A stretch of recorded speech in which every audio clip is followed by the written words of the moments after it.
నమస్కారం ఘంటారావానికి స్వాగతం. ముందుగా ప్రధానాంశాలు.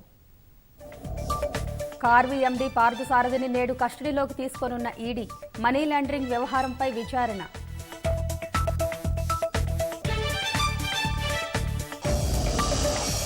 మహేష్ బ్యాంక్ సర్వర్ హ్యాక్ కేసులో దర్యాప్తు ముమ్మరం. సర్వర్ను హ్యాక్ చేసిన వ్యక్తి ఎవరనేది పరిశీలిస్తున్న పోలీసులు.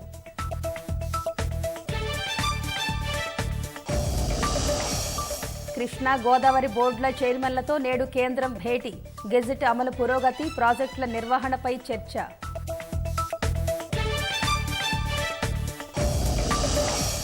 నేడు ఎయిర్ ఇండియాను టాటాలకు అప్పగించనున్న కేంద్రం.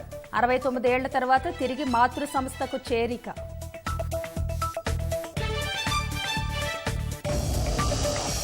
అత్యంత విలువైన ఐటీ బ్రాండ్ల జాబితాలో భారత కంపెనీల హవా. అంతర్జాతీయంగా 2, 3 స్థానాల్లో నిలిచిన టీసీఎస్, ఇన్ఫోసిస్.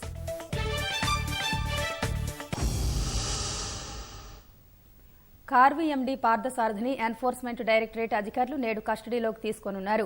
మనీ లాండరింగ్ కేసులో పార్థసారథికి నాంపల్లి కోర్టు 4 రోజుల జ్యుడిషియల్ కస్టడీ విధించింది. అయితే తమ కస్టడీకి అప్పగించాలని ప్రత్యేక కోర్టును ఈడీ కోరగా న్యాయస్థానం అందుకు అంగీకరించింది. పార్థసారథిని 4 రోజుల ఈడీ కస్టడీకి అనుమతించింది. ప్రస్తుతం చెంచల్గూడ జైలులో రిమాండ్ ఖైదీగా ఉన్న పార్థసారథిని మనీ లాండరింగ్ వ్యవహారంపై ఈడీ ప్రశ్నించనుంది. పెట్టుబడిదారుల షేర్లను తనఖా పెట్టి బ్యాంకు రుణాలు పొందినట్టు ఆయనపై ఆరోపణలున్నాయి. సుమారు 1500 కోట్ల రూపాయల మేర మోసం జరిగినట్లు ఈడీ ప్రాథమికంగా తేల్చింది.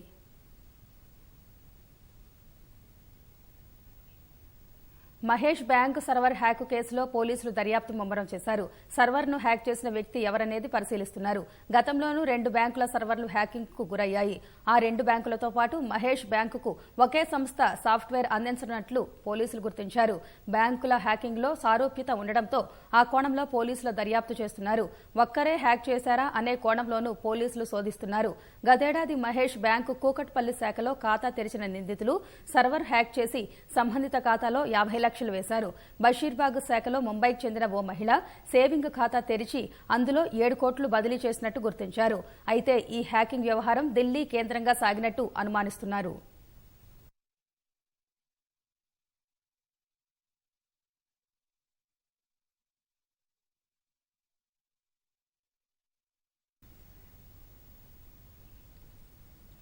మహారాష్ట్ర ముంబై క్రైమ్ బ్రాంచ్ పోలీసులు చేసిన దాడుల్లో 7 కోట్ల మేర నకిలీ సొమ్ము బయటపడింది. దీనితో సంబంధం ఉన్న 7గురిని పోలీసులు అరెస్టు చేశారు. నిందితులు అంతర్రాష్ట్ర ముఠాగా గుర్తించినట్లు పోలీసులు తెలిపారు. ముందస్తు సమాచారం మేరకు ముంబై శివార్లోని దహిసర్ చెక్పోస్ట్ వద్ద నిందితుల కారును అడ్డగించినట్లు పోలీసులు చెప్పారు. కారులో ఉన్న 4గురిని అదుపులోకి తీసుకున్న పోలీసులు వాహనంలోని సుమారు 250 కట్టల 2000 నోట్లు ఉన్న బ్యాగ్ను స్వాధీనం చేసుకున్నారు. అనంతరం నిందితులు ఇచ్చిన సమాచారంతో అంధేరిలోని ఓ హోటల్పై దాడి చేసి మరో 3గురిని అరెస్టు చేసినట్లు పోలీసులు తెలిపారు. వారి నుంచి కూడా మరో 2 కోట్ల విలువ చేసే 100 కట్టల నకిలీ కరెన్సీ నోట్లను స్వాధీనం చేసుకున్నట్లు వివరించారు. ఈ ముఠా నుంచి నకిలీ నోట్లతో పాటు ల్యాప్టాప్, 7 మొబైల్ ఫోన్లను పోలీసులు స్వాధీనం చేసుకున్నారు.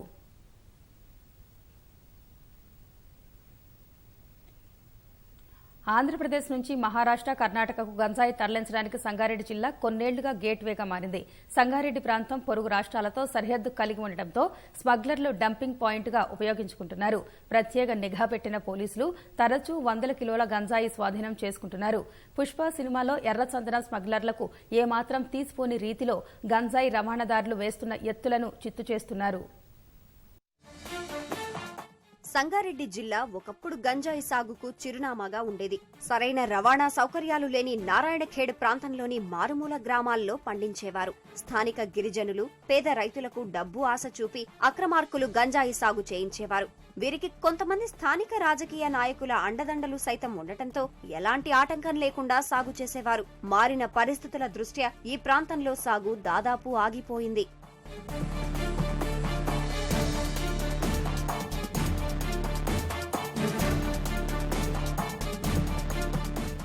సంగారెడ్డి జిల్లాలో సాగు నిలిచిపోవడంతో స్మగ్లర్లు విశాఖమన్యం నుంచి గంజాయి తెప్పిస్తున్నారు. మహారాష్ట్ర, కర్ణాటకలతో సరిహద్దుగా ఉన్న సంగారెడ్డి జిల్లాను డంపింగ్ పాయింట్ గా మార్చుకున్నారు. గ్రామీణ ప్రాంతాల్లోని వ్యవసాయ క్షేత్రాలను అడ్డాలుగా పెట్టుకుని ఇక్కడి నుంచి బీదర్, గుల్బర్గా, ముంబై, సోలాపూర్, నాందేడ్ వంటి ప్రాంతాలకు తరలిస్తున్నారు. ఇటీవలి కాలంలో రాష్ట్ర ప్రభుత్వం మత్తు పదార్థాలపై కఠినంగా వ్యవహరిస్తుండటంతో పోలీసులు అప్రమత్తమయ్యారు. సంగారెడ్డి ప్రాంతాన్ని అంతర్రాష్ట్ర రవాణా మార్గంగా ఉపయోగిస్తున్న విషయాన్ని గుర్తించి ప్రత్యేక దృష్టి సారించారు. టాస్క్ ఫోర్స్ సిబ్బందికి అదనంగా సిబ్బందిని ఇచ్చి గంజాయి వినియోగించే వారి సమాచారం సేకరించారు. వారి నుంచి గంజాయి అమ్మేవారు, వారికి సరఫరా చేసేవారు ఇలా పూర్తి వివరాలు రాబట్టారు. అనుమానితులపై నిఘా పెంచారు. దీంతో సంగారెడ్డి జిల్లాలో తరచూ 100 కేజీల గంజాయి పట్టుబడుతోంది. బుధవారం ఒక్కరోజే 2 చోట్ల భారీగా సుమారు 2 కోట్ల రూపాయలు విలువైన గంజాయిని స్వాధీనం చేసుకున్నారు. ఓ లారీలో రాజమండ్రి నుంచి నాందేడ్కు తరలిస్తున్న 1000 కిలోల గంజాయిని స్వాధీనం చేసుకున్నారు. ఒక 1000 కిలోల ఎండు గంజాయిని రాజమండ్రి దగ్గర అక్కడ లోడ్ చేసుకొని మహారాష్ట్రలోని నాందేడ్కి తీసుకెళ్తున్నట్టుగా చెప్పినారు. దీని వెనుక ఉన్న వ్యక్తి సలీం అలియాస్ ఆజాద్ మాలేగాం చెందిన వ్యక్తి అని చెప్తున్నారు. అతను వీళ్ళకి ఈ మెటీరియల్ తీసుకెళ్లినందుకు 50,000 అడ్వాన్స్గా ఇచ్చినాడు. ఇంకా మొత్తం మెటీరియల్ హ్యాండ్ ఓవర్ చేసినాక 1,50,000 ఇస్తా అని చెప్పినట్టుగా తెలుస్తుంది. తర్వాత ఇక్కడ ఈ నందికందిలో అతని సలీం చెందిన వ్యక్తులకు ఇక్కడ కూడా కొంత మెటీరియల్ అని వెయిట్ చేస్తూ ఉంటే మనం సమాచారం మీద వెళ్ళి సిఐ గారు వారి సిబ్బందితో పట్టుకోవడం జరిగింది. అనుమానితుల కదలికలపై పూర్తి స్థాయిలో నిఘా పెట్టిన పోలీసులు వారి ఆట కట్టిస్తున్నారు. గంజాయి రవాణా కోసం స్మగ్లర్లు వేస్తున్న ఎత్తులను చిత్తు చేస్తున్నారు.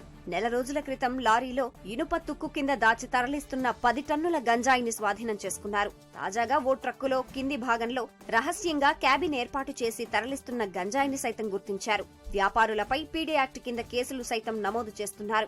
15 రోజుల క్రితం తమిళనాడుకు చెందిన రాజా స్టాలిన్ అనే వ్యక్తిపై కేసు నమోదు చేసి చర్లపల్లి జైలుకు పంపారు. వెహికల్ కింది భాగంలో వీళ్ళు కొత్తగా ఛాంబర్స్ తయారు చేసి బాడీ వెల్డింగ్ చేసి ఆ ఛాంబర్లలో బయటికి కనిపించకుండా గంజాయి ప్యాకెట్లను దాచి, అదేవిధంగా డ్రైవర్ సీట్ వెనుక కూడా బయటికి తెలియకుండా వాటిని దాచి వాటిని ముంబైకి ట్రాన్స్పోర్ట్ చేస్తున్నారు. ఆ వెహికల్లో చూస్తే 3 పర్సన్స్ ఉన్నారు. అతనేమో సునీల్ సింధే ముంబై అతను, ఇంకానే కమలేష్ కుమార్ శివమూర్తి శర్మ ఉత్తరప్రదేశ్. మన ప్రాంతానికి చెందిన ఆడేరాజు అని ఉన్నాడు. ఆడేరాజుది కరసగుత్తి నాగల్గిద్ద మండలం. సో వీళ్ళు 3 ఉన్నారు. ముంబైలో ఉన్న పవన్ అనే వ్యక్తి దీన్ని మొత్తం ఆర్గనైజ్ చేస్తున్నాడు. ఎంత కఠినంగా వ్యవహరిస్తున్నా పోలీసుల కళ్లు గప్పి ఇంకా వేలాది కిలోల గంజాయి సంగారెడ్డి జిల్లా గుండా అక్రమ రవాణా జరుగుతోందన్న ఆరోపణలు సైతం వినిపిస్తున్నాయి. ములుగు జిల్లా మండలం తిమ్మంపేట క్రాస్ రోడ్డు వద్ద 90 లక్షల విలువైన గంజాయిని పోలీసులు పట్టుకున్నారు. పక్కా సమాచారంతో టాటా మ్యాజిక్ వాహనంలో తరలిస్తున్న 6 క్వింటాళ్ల గంజాయిని స్వాధీనం చేసుకున్నట్లు ములుగు ఎస్పీ సంగ్రామ్ సింగ్ పాటిల్ వెల్లడించారు. కొత్తగూడెం జిల్లా మణుగూరు నుంచి ములుగు వైపునకు సరకు వస్తోందనే సమాచారంతో దాడి చేస్తున్నట్లు తెలిపారు. పోలీసులను చూసి 4 పారిపోయారు. గంజాయి తరలిస్తున్న వాహన డ్రైవర్ రాజశేఖర్ను అరెస్టు చేశారు. అతన్ని నిర్మల్ జిల్లా కడెం మండలం కల్లెడ గ్రామస్తుడుగా గుర్తించారు. ములుగు ఏజెన్సీ ప్రాంతాల్లో గంజాయి విస్తారంగా దొరుకుతుందనే సమాచారంతో విస్తృతంగా దాడులు నిర్వహిస్తున్నట్లు ఎస్పీ సంగ్రామ్ సింగ్ జీ పాటిల్ స్పష్టం చేశారు. కృష్ణా గోదావరి నదీ యాజమాన్య బోర్డుల నోటిఫికేషన్ పరిధి అమలు పురోగతిని కేంద్ర జలశక్తి శాఖ ఇవాళ సమీక్షించనుంది. కేంద్ర జలశక్తి శాఖ కార్యదర్శి పంకజ్ కుమార్ 2 బోర్డుల చైర్మన్లతో నేడు వర్చువల్ విధానంలో సమావేశం కానున్నారు. కేఆర్ఎంబీ, జీఆర్ఎంబీ చైర్మన్లు, 2 బోర్డుల సభ్యులు ఈ భేటీలో పాల్గొంటారు. గెజిట్ అమలుపై ఇటీవల 2 రాష్ట్రాల సీఎస్లతో చర్చించిన పంకజ్ కుమార్ ఇవాళ బోర్డు చైర్మన్లతో సమీక్షించనున్నారు. గెజిట్ అమలు పురోగతి, రాష్ట్రాల నుంచి అందిన వివరాలను తెలుసుకోనున్నారు. ప్రాజెక్టుల నిర్వహణ, అనుమతులు లేని ప్రాజెక్టులకు సంబంధించి బోర్డు చైర్మన్లకు దిశానిర్దేశం చేయనున్నారు. 2 రాష్ట్రాల మధ్య నదీ జలాల సమస్యల పరిష్కారం కోసం త్వరలోనే అత్యున్నత మండలి సమావేశం నిర్వహిస్తామని సీఎస్లతో భేటీ సందర్భంగా జలశక్తి శాఖ కార్యదర్శి చెప్పారు. ఆయా అంశాలపై కూడా సమావేశంలో చర్చ జరిగే అవకాశం ఉంది. మరోవైపు జూరాల, ఆర్డీఎస్, సుంకేసులతో పాటు తుమ్మిళ్ల ఎత్తిపోతల పథకాన్ని కృష్ణా బోర్డు ఉపసంఘం ఇవాళ రేపు పరిశీలించనుంది. ఇవాళ జూరాల వద్ద టెలిమెట్రీ స్టేషన్లను పరిశీలించనున్న సబ్ కమిటీ రేపు ఆర్డీఎస్, సుంకేసులతో పాటు తుమ్మిళ్ల ఎత్తిపోతలను పరిశీలించనుంది. తెలుగు రాష్ట్రాలకు మరో జాతీయ లింక్ రోడ్డు మంజూరైంది. కొల్లాపూర్ 167 జాతీయ రహదారి నిర్మాణానికి రూపొందించిన డీపీఆర్కు జాతీయ రహదారుల మంత్రిత్వ శాఖ ఆమోద ముద్ర వేసింది. ఈ రోడ్డు నిర్మాణానికి పలు సంస్థలు రూపొందించిన డీపీఆర్ను ఆమోదిస్తూ కేంద్రం ప్రభుత్వం ఉత్తర్వులు జారీ చేసింది.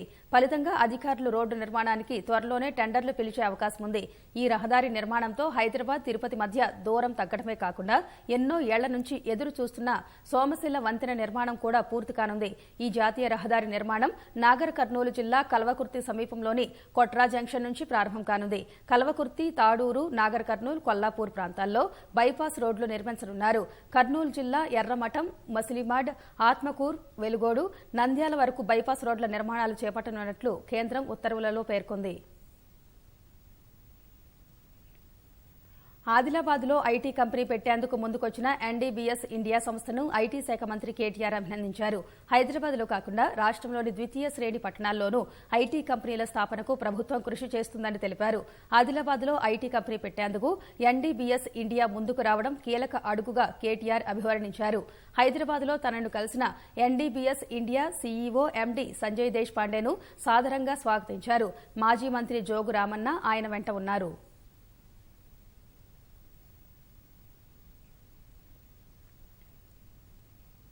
దాదాపు 7 దశాబ్దాల తర్వాత ఎయిర్ ఇండియా మళ్లీ టాటా గ్రూప్ కంపెనీగా మారనుంది. స్వదేశీ విమానయాన సంస్థలో 100% వాటాను విక్రయించిన కేంద్ర ప్రభుత్వం నేడు టాటాలకు అప్పగించనుంది. ఈ మేరకు లాంఛనాలన్నీ పూర్తయినట్లు ప్రభుత్వ వర్గాలు తెలిపాయి. ప్రభుత్వ రంగ విమానయాన సంస్థ ఎయిర్ ఇండియా దాదాపు 7 దశాబ్దాల తరువాత తిరిగి టాటాల చేతికి వెళ్లనుంది.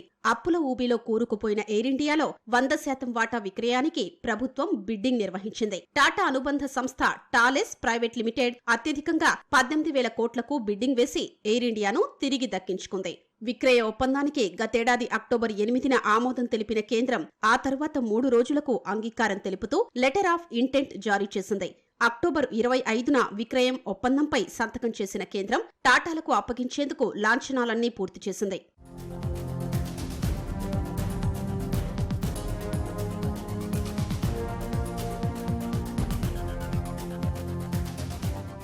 ఒప్పందంలో భాగంగా ఎయిర్ ఇండియాతో పాటు ప్రధాన విమానాశ్రయాల్లో కార్గో, గ్రౌండ్ హ్యాండ్లింగ్ సేవలు అందించే ఎయిర్ ఇండియా ఎక్స్ప్రెస్ లో 100%, ఎయిర్ ఇండియా శాట్స్ లో 50% వాటా కూడా టాటా గ్రూప్ నకు అందజేయనుంది. ఎయిర్ ఇండియా కొనుగోలుతో టాటా గ్రూప్ లో 3వ విమానయాన సంస్థగా అవతరించనుంది. ఇప్పటికే విస్తారా, ఎయిర్ ఏషియా ఇండియాలో టాటాలకు మెజారిటీ వాటాలు ఉన్నాయి. ఎయిర్ ఇండియా నిర్వహణ బాధ్యతలు చేపట్టిన తర్వాత air Asia India, air India express ను విలీనం చెయ్యాలనే ఆలోచనతో టాటా గ్రూప్ ఉన్నట్లు సమాచారం.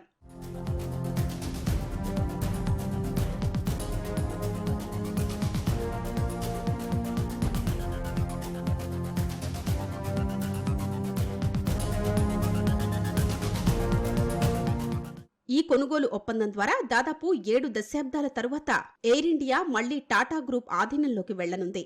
89 ఏళ్ల క్రితం 1932లో జేఆర్డీ టాటా ఎయిర్ సర్వీసెస్ ప్రారంభించారు. 1953లో జాతీయకరణలో భాగంగా టాటా ఎయిర్ సర్వీసెస్ ను కేంద్రం తన ఆధీనంలోకి తీసుకోవడంతో ఎయిర్ ఇండియాగా మారింది. విమానయాన రంగంలోకి ప్రైవేట్ సంస్థల్ని అనుమతించాక ఎయిర్ ఇండియా క్రమంగా ప్రాభవం కోల్పోవడం మొదలైంది. 2007-8లో ఇండియన్ ఎయిర్లైన్స్ తో విలీనమనంతరం నష్టాలు మొదలయ్యాయి. ఫలితంగా అప్పుల ఊబిలో కూరుకుపోయిన ఎయిర్ ఇండియా విక్రయానికి ప్రభుత్వం బిడ్డింగ్ నిర్వహించగా టాటాలు దక్కించుకున్నారు.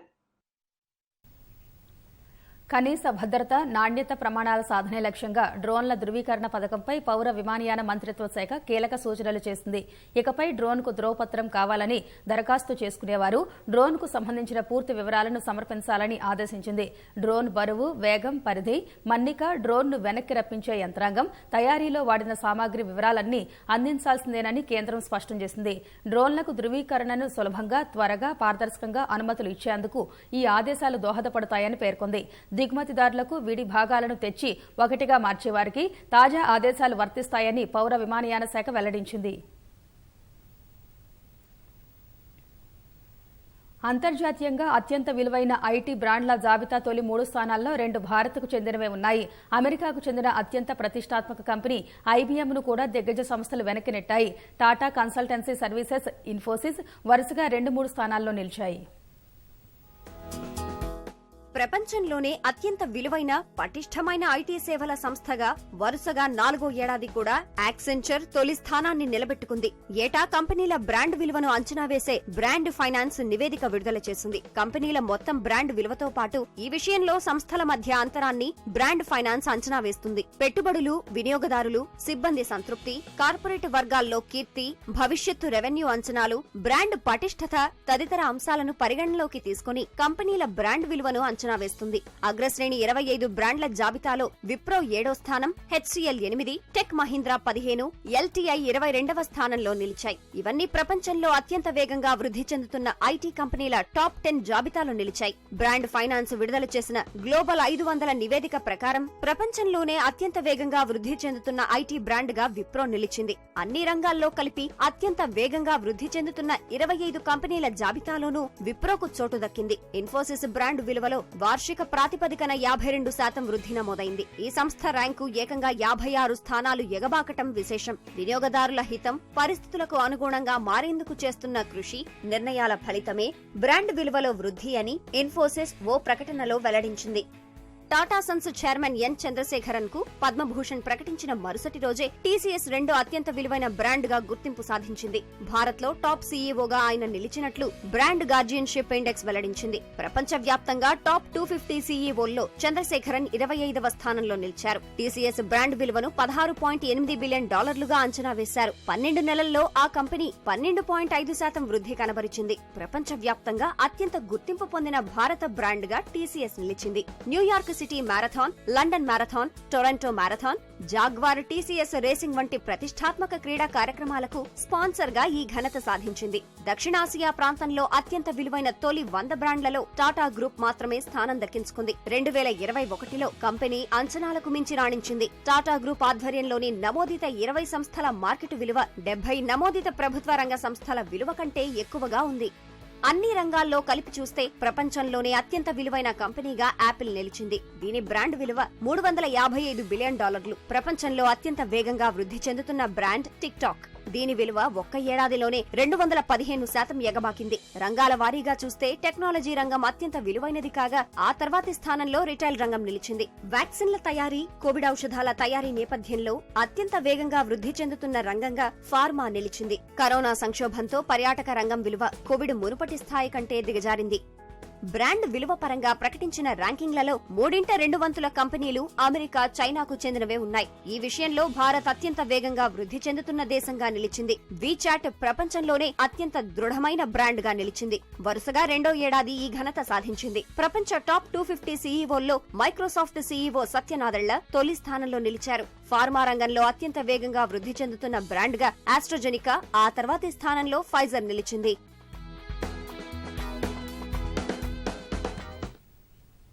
గూగుల్ సీఈఓ సుందర్ పిచాయ్పై ముంబై పోలీసులు కేసు నమోదు చేశారు. కాపీరైట్ చట్టాన్ని ఉల్లంఘించారన్న ఆరోపణలపై సుందర్ పిచాయ్ సహా 5 గూగుల్ ఉన్నతాధికారులపై కేసు నమోదు చేయాలని కోర్టు ఆదేశించింది. ఈ ఆదేశాలతో పోలీసులు కేసు నమోదు చేశారు. ఏక్ హసీనా థీ ఏక్ దీవానా థా చిత్రాన్ని యూట్యూబ్లో అప్లోడ్ చేయడానికి అనధికార వ్యక్తులకు అనుమతించారని చిత్ర దర్శకుడు సునీల్ దర్శన్ ఫిర్యాదు చేశారు. కాపీరైట్ చట్టాన్ని యూట్యూబ్ ఉల్లంఘించిందని ఫిర్యాదులో పేర్కొన్నారు. 73వ గణతంత్ర దినోత్సవాలను పురస్కరించుకుని ఢిల్లీలోని విజయ్ చౌక్ వద్ద డ్రోన్ల విన్యాసాలు అబ్బురపరిచాయి. భారత చిత్రపటంతో పాటు జాతిపిత గాంధీజీ, జాతీయ యుద్ద స్మారకం, మేక్ ఇన్ ఇండియా లోగోల చిత్రాన్ని ఆవిష్కరించాయి. డ్రోన్ల విన్యాసాలు లేజర్ షోను తలపించాయి.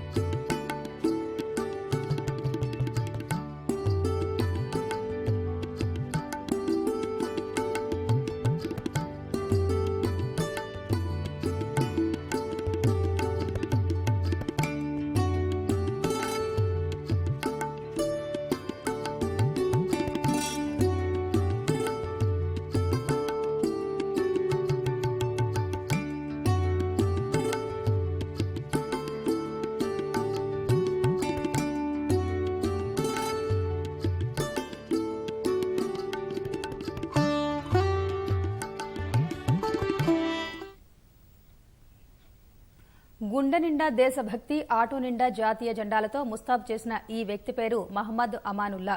హైదరాబాద్కు చెందిన ఈయన గత 14 ఏళ్లుగా స్వాతంత్ర్య, గణతంత్ర దినోత్సవం జరిపే రోజుల్లో ఆటో నిండా ఇలా జాతీయ జెండాలతో నింపేసి స్వాతంత్ర్య ఉద్యమంలో పాల్గొన్న నాయకుల చిత్రాలతో ఉన్న దుస్తులు ధరించి నగరయాత్ర చేపడుతున్నాడు. గణతంత్ర దినోత్సవం సందర్భంగా జాతీయ భావం ఉప్పొంగేలా బుధవారం ట్యాంక్ బండ్పై ఆటో నడుపుతూ చూపర్ల దృష్టిని ఆకర్షించారు. ప్రతిసారి జెండాను, బ్యాడ్జీలను అందరికీ పంచేవాడినని, అయితే కరోనా కారణంగా ఈసారి ఆ పంపిణీ చేయడం లేదని తెలిపాడు.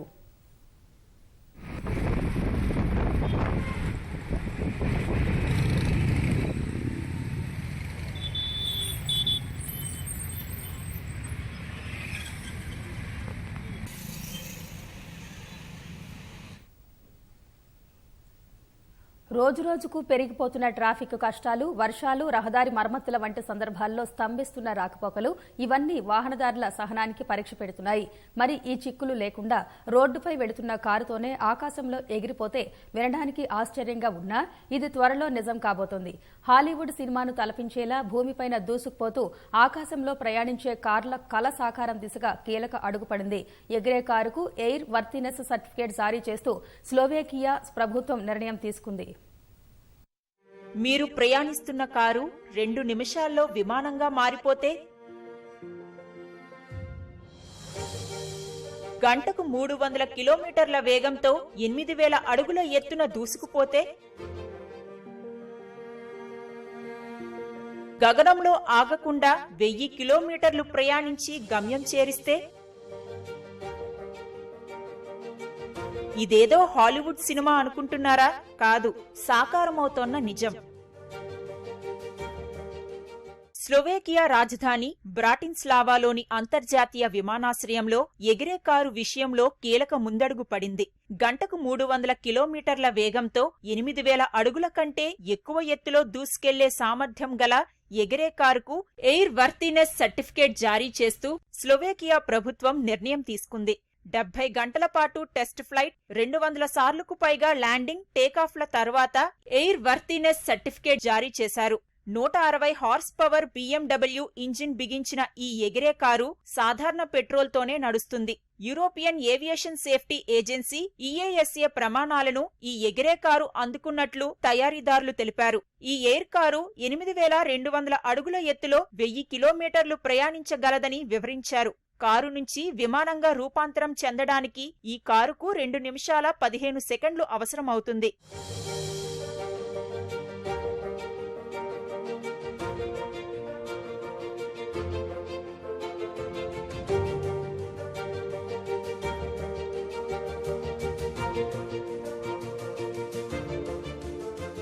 ఈ ఎగిరే కారు 500 కిలోమీటర్లు ప్రయాణించేందుకు 28 లీటర్ల ఇంధనం ఖర్చవుతుందని, దీని ధర 4.5 కోట్ల నుంచి 5.5 కోట్ల వరకు ఉంటుందని ఎగిరే కారును తయారు చేసిన క్లెయిన్ విజన్ సంస్థ తెలిపింది. కారుకు ఇరువైపులా చిన్న చిన్న రెక్కలు అమర్చి ఉండగా ఎగిరే ముందు ఈ రెక్కలు విచ్చుకుని పక్షిలా మారిపోతుంది. 2 ప్రయాణించే వీలున్న ఈ కారు గరిష్టంగా 200 కిలోల బరువు మోయగలదని ఆ సంస్థ సహ వ్యవస్థాపకుడు ఆంటోన్ జాజక్ తెలిపారు. డ్రోన్ల మాదిరిగా ఈ ఎగిరే కారు ఎక్కడి నుంచి ఎక్కడికైనా ఎగరలేదని, విమానంలానే టేకాఫ్, ల్యాండింగ్ చేయడానికి రన్వే అవసరమవుతుందని తయారీదారులు వెల్లడించారు.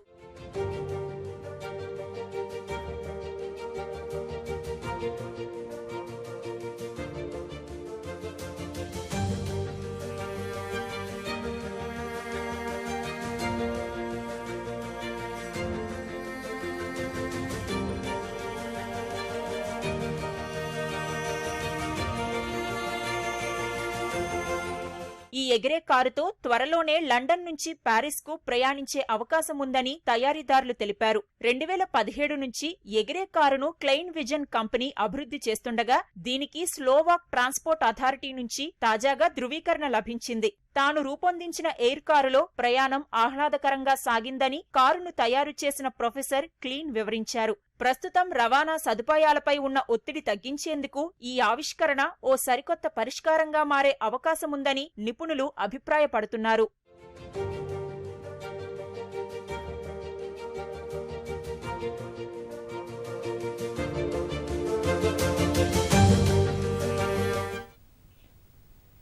అమెరికా శాన్ ఫ్రాన్సిస్కోలోని ఓ అక్వేరియంలో అరుదైన లంగ్ఫిష్ 90 ఏళ్ల నుంచి జీవిస్తోంది.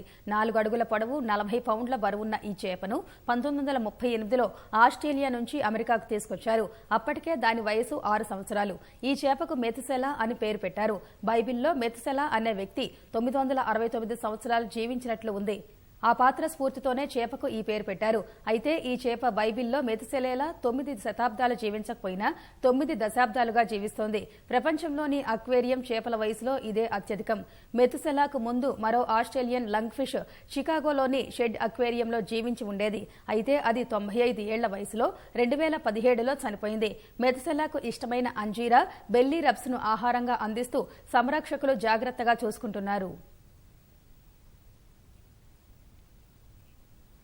మహారాష్ట్రలో ఓ మహిళ చీర కట్టుకుని స్కై డైవింగ్ చేసి అబ్బురపరిచారు. పూణేకు చెందిన శీతల్ మహాజన్ 6000 అడుగుల ఎత్తు నుంచి స్కై డైవింగ్ చేశారు. స్కై డైవింగ్ క్రీడలో ఎన్నో ప్రపంచ రికార్డులు సృష్టించిన శీతల్ మహాజన్ పద్మశ్రీ పురస్కారాన్ని కూడా అందుకున్నారు. గణతంత్ర దినోత్సవం సందర్భంగా నిర్వహించిన పోటీల్లో శీతల్ మహాజన్ ఈ రికార్డు సృష్టించారు.